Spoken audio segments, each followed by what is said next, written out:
Hello and welcome. In today's video, I'm going to share another fun little exploration practice that can be done with a tarot deck, an oracle deck. In this case, I'm specifically going to be going through and using the Carolyn Myss Archetypes deck, which changes a little bit how this functions, and then probably in another video I'll go through this with just a regular deck as well. And then of course Dixit. So the tarot deck that I'm going to be using today is very different from the ones I usually use.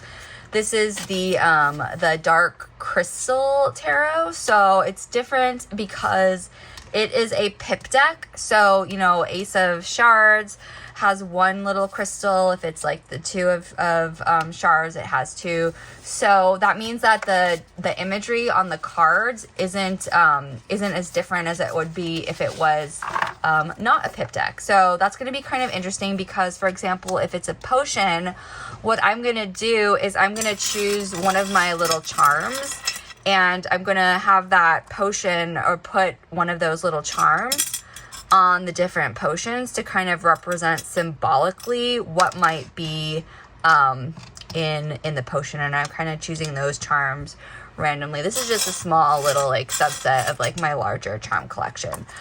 So I like this one, and I don't really buy pip decks like at all, but I chose this one just because I really like a little bit of the symbolism on the pip deck, on the pip cards, because they are objects really, and not the typical, you know, like wands, cups kind of imagery, but you know, this idea of these like vials or these like magic potions really is interesting to me as like an idea to play around with. All right, so we'll dive into this. So the way this works is first drawing two tarot cards, and I like to draw these randomly, and with all of my practices and my processes, it's never about interpreting the imagery in a traditional way or really using the guidebook. A lot of it is this really personal, intuitive process of exploration. So I have the Knight of Vials and then the Knight of Gems. And so after drawing the two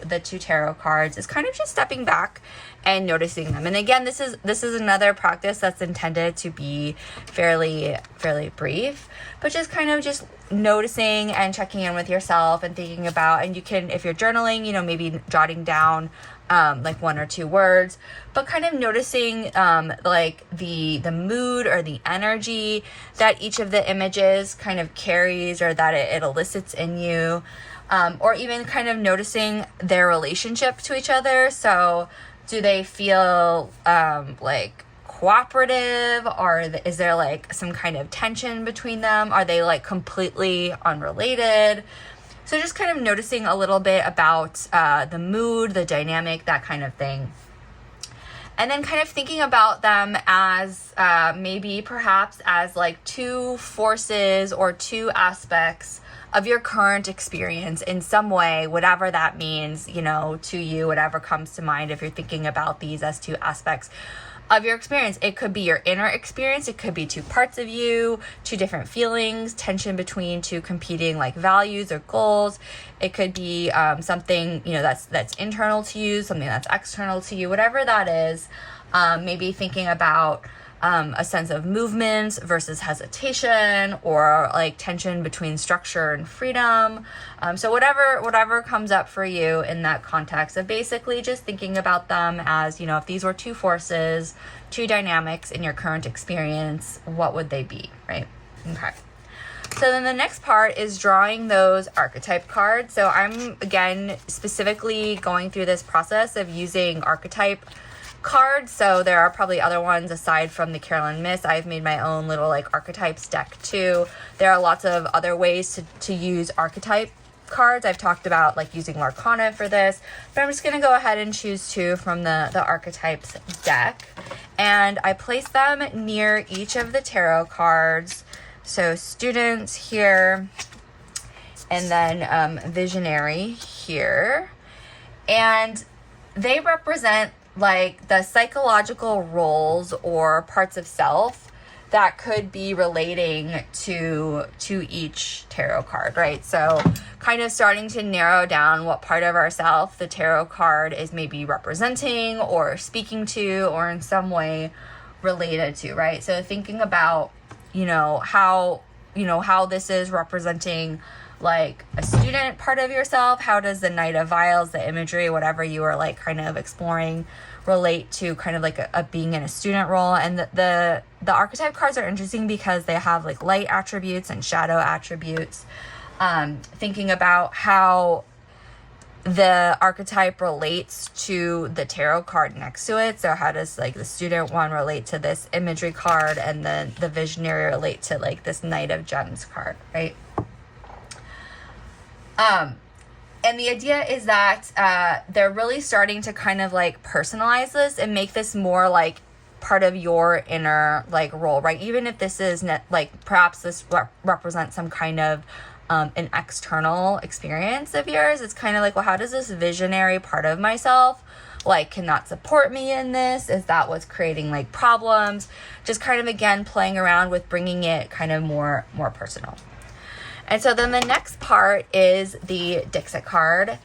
And again, I really like Dixit because they don't have any words, and they're very rich, typically kind of like scenes.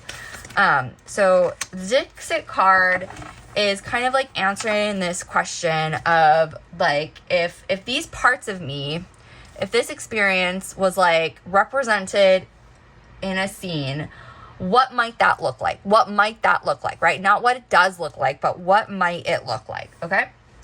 And then kind of thinking about, okay, well, given everything that you've explored, where would you be in this image? Like where, based on, the tarot cards and like these parts of self, inner roles, where are you represented here? Does the image capture some kind of a feeling about all these dynamics? What could happen next based on the image and the different roles and where you might be represented? So kind of playing a little bit with how basically the two tarot cards and the archetype cards kind of fit in terms of like a little bit of a narrative, which is represented or precipitated by the Dixit card. And then if you want to, you can draw one final archetype card. So thinking about how you could pull one more archetype card and thinking about it representing a quality or a role that might help you relate to the situation differently. So it's kind of interesting because we have student and visionary. So, I mean, I didn't really do any kind of like exploring of this personally, but it's just really interesting. It's almost kind of like possibly even like stepping into this like teacher role or this like evolution in some way. So that's this really quick kind of little process. It's just kind of a way to play around with different cards, see how they fit together, see what kind of a narrative or story emerges. And yeah, so I'll do another similar spread where I'm using just like general oracle cards, because this is when you're using like archetype cards, just because of the nature of like the archetype cards, it's very much more suited to exploring like inner roles and parts of self. So I hope this was helpful for you. If you enjoyed it, please subscribe to my channel for more videos on using tarot, oracle, Dixit, charms, dice, all the fun things for deep self-exploration and personal growth.